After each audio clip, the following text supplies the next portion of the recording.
Horror story baka mo. Okay. Hi mga kababal, this is your WBUOY, Buboy Villar. So magsishare ako ng horror story. Nung bata pa ako, ayan, ako, pinsan ko na couple of months old pa lang, tsaka mama ko lang yung nasa bahay.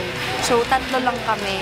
Tapos, sabi ng mama ko, syempre, baby, picturean mo nga kami. Mind you, walang tao talaga sa bahay, yun pa yung keypad na cellphone. So, ako yung nagpipicture, syempre nakikita ko yung kapaligiran, diba? Nung pagka-picture ko, ni-review ng nanay ko, hindi niya, dun pa lang niya na-realize na may tao sa likod at sobrang kita yung itsura ng tao na yun. Parang, basta ibang-iba talaga. Tatanungin ko sa nanay ko pag pwede siyang i-post dito, pero if ever pwede, ipa-flash ko sa screen. Matanda siya na maliit, na gumanon sa likod ng bata. Promise! Hindi siya edited or what. Wala pang Photoshop that time. That was like year 2009.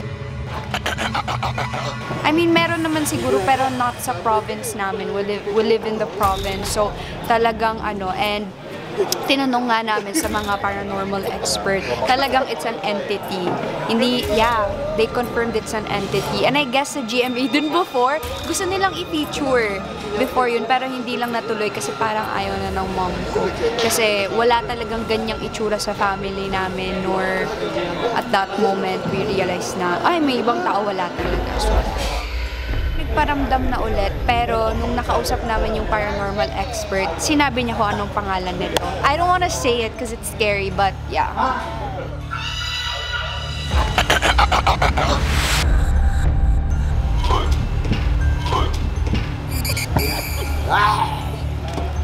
Buti naman dumating na ito. Kanina pa kami gutom na gutom. One time nag-taping kami dati, Zorro. Parang mga medyo bata-bata pa tayo. Dahil sobrang lawak siguro ng imagination ko at pagod din ako ng mga time na yun. One time galing kami ng Bataan. Tapos ako, mahilig kasi ako sumakay sa front seat.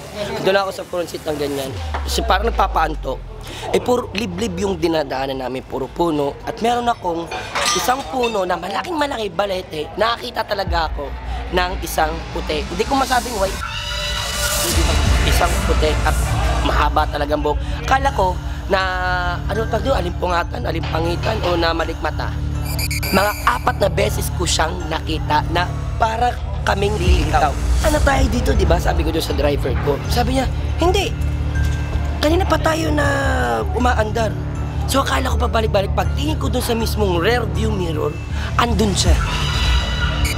Nakasabit. As in, I swear, hindi lang ako yung maiksak, sino pati yung driver ko. Tapos sinabi sa akin ng driver ko na wag lang daw siyang pansinin kasi may mga ganun daw bagay na minsan nakikisabay or parang, hindi naman talaga sila parang willing manakot. Pero baka gusto niya lang makisabay, walang pamasahe.